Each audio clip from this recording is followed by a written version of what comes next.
How am I going to be strong? How am I going to explain this to the kids? Luckily, in today's world, we get to have an aha moment. AHA, as in the American Heart Association, comes riding alongside you with its sword drawn, not ready just to save the day, but save my family from loss. I'm a bionic woman now. I have a pacemaker that's Bluetooth and speaks to the modem on my bedside table at night and reports daily to my doctor on my heart activity. It's pretty crazy. Today as the passion speaker, I get to share my story and why I'm passionate about the efforts of the American Heart Association.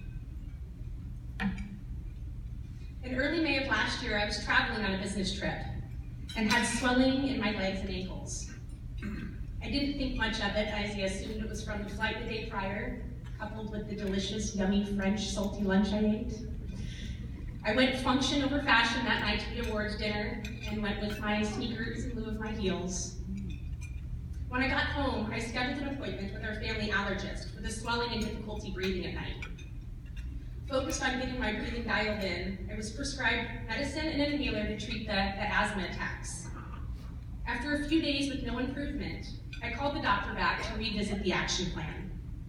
It was during that follow-up appointment that I was admitted directly into the hospital to discover my heart had been attacked by a virus and is enlarged. At 35 years old, I, a mother of 2 small children, was told I was having severe heart failure. The doctors continued to explain worst-case scenarios, stating that things could take a turn for the worst at any moment, and being on a flight to Salt Lake for a heart transplant could be on the horizon. You see, a normal heart pumps at a healthy 60%, and my heart was struggling at 14%, with a heart transplant considered at 10%. It's been surreal processing the gravity of the situation. Denial is the first emotion I recall feeling after hearing the doctor's overview. My husband, Bo, and I, we held each other tight. We had a really big cry, and we vowed to take one day at a time, leading with positive thoughts and energy. I stated that I'm the author of this story, and the picture that was just painted for us by the doctor is not how my story would unfold. I remember Bo looking at me helpless and saying, "I just want to hold your heart." That day, the heart hug was born. A heart hug is a left-sided hug. It feels more natural to hug right hand. We move it to the left so our hearts connect. There's no one-size-fits-all, no immediate fix for this. And with a variety of new medicines prescribed to help make my heart strong again, I took a leave of absence from my job and focused on rest and healing.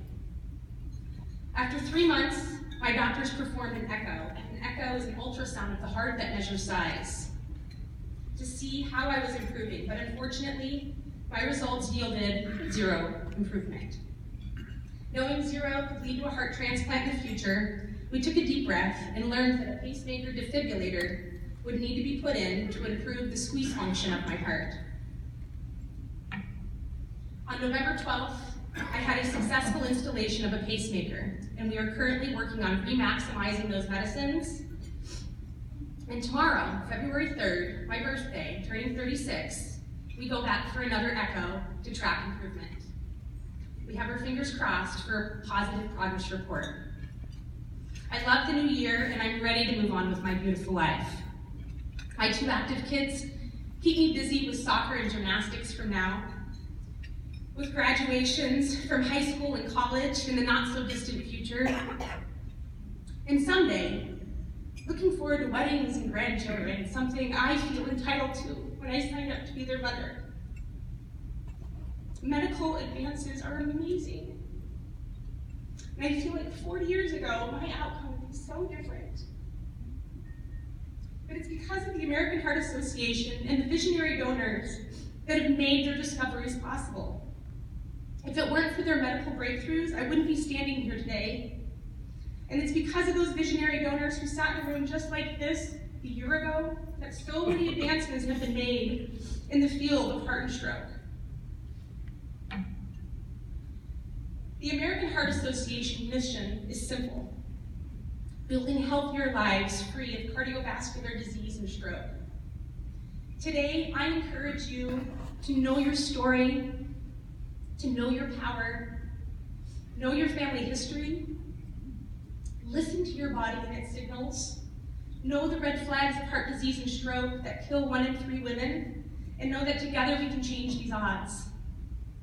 Anyone that knows me knows that I'm a positive quote junkie, and here's what I'd love to share with you. Healing is a matter of time, but it's sometimes also a matter of opportunity. Just as my heart has led me to this very moment to share my story to help raise AHA awareness, today is an opportunity for you to lead with your heart. I am here today to inspire your choices. Choose to educate yourself and others. Choose to support and fund valuable research. Choose to live longer, healthier lives. The choice is Go Red for Women. Without visionary donors in the past, research breakthroughs like the pacemaker, open heart surgeries, medicines, they might not